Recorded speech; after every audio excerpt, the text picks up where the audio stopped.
Faly miaraba sy mirary soa antsika rehetra manaraka an'ity fandarana gasy tsara ity eto amin'ny Viva.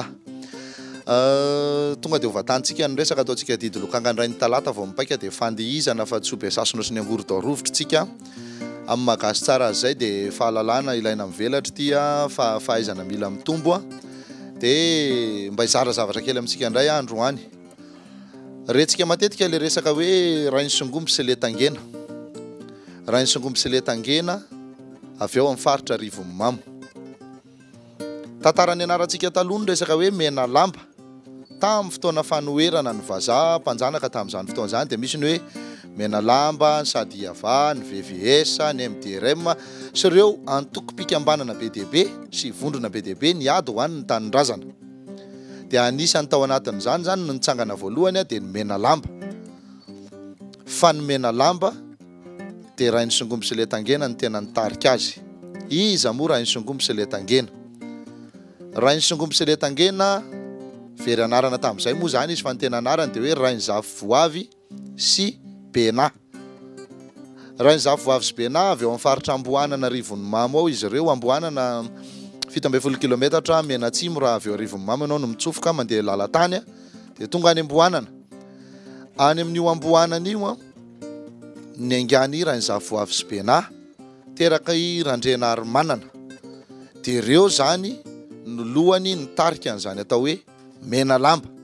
Fa nahoana izy ireo no natao hoe mena lamba? Satria be vovoka io ilany ao andrefanao io. Dia mena ny vovoka le lamba. Jereo tsara, izay tsy mena ny vovoka dia mavo ny vovoka. Ny loko mavo natsotsika hoe vony, vonivony. Dia ny tany mena dia io tany mena io dia betsaka an'izay ao. Dia jereo tsara eo amin'ny ilany mitsofoka kely vao miala kely ana mangatany dia amin'ny ilany andrefana eo dia mahita ianao hoe Ambomavony. Dia Ambomavony zao dia be vovoka zany. Tonga dia vonivony ny vovoka ianao rehefa makany. Dia ohatr'izay natokana hoe mena lamba. Ankoatran'le hoe raha lalaovintsika le teny dia hoe zay samy maty mifony lamba mena. Dia hoe rainy songomby sy le tangena ny samy maty voalohany ny fony lamba mena ho an'ny tanindrazana nanainga ny ady sy ny tafika noentin'ny mena lamba.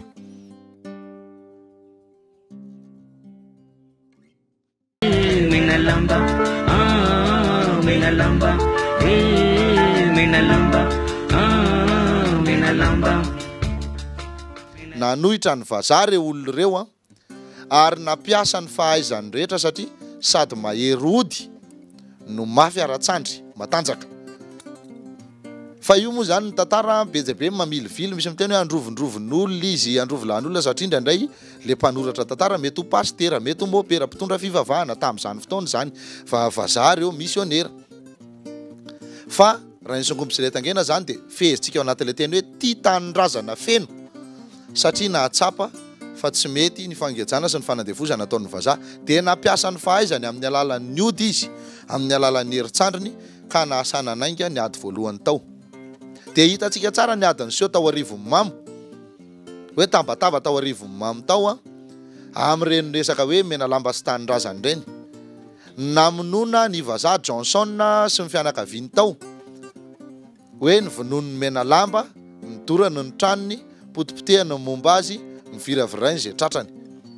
Satria tsy ampahafiry ny zavatra nataon'ilay vazaha izy ka romotra koa le gasy tia tanindrazana. Tena ndrava sy namotika. Dia inona mampalahelo ao anatiny? Le vazaha namadika tanindrazana sy nanimba tanindrazana sy nanandevo antsika teto indray no nahazo rariny, nananganana sekoly-ngeza be, nanaovana toerana milamina tsara, fa le gasy kely tena tia tanindrazana dia nampalahelo fa maty mahantra rainy songomby sy le tangena. Dia tsy nisy ny raharaha mifasany nefa zany ny tena tokony mba ho asandratry ny fanjakana, zany no asandratry ny mpity kolotsaina sy ny sotoavina rehetra, fa zany ny tena sahany ady nitarika voalohan'ny fanoherana ny vazaha teto Madagasikara tamin'ny fotoana fanjanahantany. Zay zany fahalalana tsotsotra mahakasika ny rainy songomby sy le tangena na rainy Zavoavy sy Bena. Nitoky tamin'ny zavamasina ravololona izy ireo. Zavamasina no antsokan'ilay teneninareo hoe sampy.